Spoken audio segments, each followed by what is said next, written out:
আগামী জাতীয় নির্বাচনে তরুণদের প্রতিনিধিত্বকারী হিসেবে এককভাবে নির্বাচন করবে গণ অধিকার পরিষদ।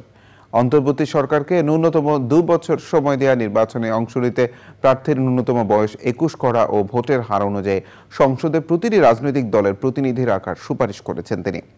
জুলাই হত্যাকাণ্ডের মূল হোতাদের কেন ধরা হচ্ছে না সে বিষয়ে অন্তর্বর্তী সরকারের কাছে প্রশ্ন তুলেছেন তিনি। রুকসানা আমিনের রিপোর্ট।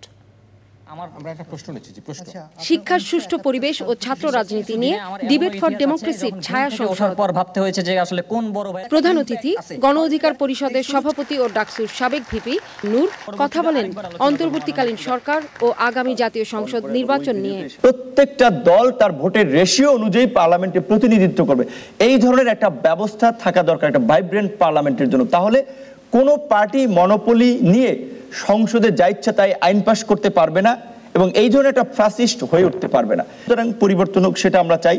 সেই জায়গা থেকে আমাদের চিন্তা ভাবনা আছে গণ অধিকার পরিষদ একটা তারুণ্যের রাজনৈতিক দল, মানুষকে মেসেজ দেওয়ার জন্য উই আর অল্টারনেটিভ।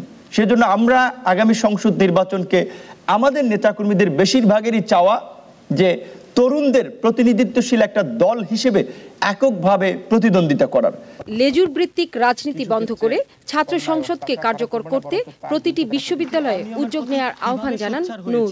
গভর্নমেন্টকে শক্তিশালী করার জন্য রাজনৈতিক দলের প্রতিনিধিত্ব নিশ্চিত করে জন আকাঙ্ক্ষাকে প্রাধান্য দিয়ে সংস্কারগুলো করে একটা সুষ্ঠু নির্বাচনের পথে আপনারা হাঁটুন। আলোচনার মাধ্যমে সেটা প্রয়োজনে 2 বছরও হতে পারে, কিন্তু সেই স্পেসটা সরকারের সাথে রাজনৈতিক দলগুলোর থাকতে হবে। সরকারে যদি রাজনৈতিক দলের প্রতিনিধি না থাকে তাহলে সেটা হবে না। আর এইটা কিন্তু অন্যান্য সময়ের মতো একটা caretaker government, normal caretaker government না, এটা একটা অভ্যুত্থান পরবর্তী সরকার, বিপ্লবী সরকার। সেই সরকারের চেহারা বিপ্লবী হতে হবে, এনজিও মার্কা চেহারা দিয়ে এই বিপ্লবী রাষ্ট্র পরিচালনার নেতৃত্ব দেওয়া যাবে না। আর কোনো রাজনৈতিক দল হাতিয়ার হিসেবে ছাত্রদের যেন ব্যবহার না করে সেই দাবি ডিবেট ফর ডেমোক্রেসি। উচ্চ শিক্ষা প্রতিষ্ঠানে শিক্ষার্থীদের মতামতের ভিত্তিতে ছাত্র রাজনীতি বিষয়ে সিদ্ধান্ত গ্রহণ করতে হবে।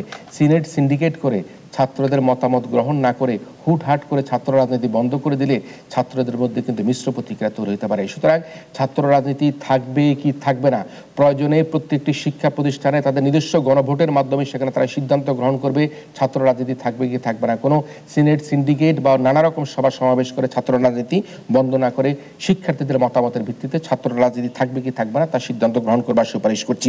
দলীয় রাজনীতির বাইরে মেধাভিত্তিক রাজনীতি নিয়ে আসতে প্রতিটি বিশ্ববিদ্যালয়ের প্রশাসন সহ সবাইকে এগিয়ে আসার আহ্বান জানানো হয় ছায়া সংসদ বিতর্ক প্রতিযোগিতায়। রুকসানা আমিন, চ্যানেল আই, ঢাকা।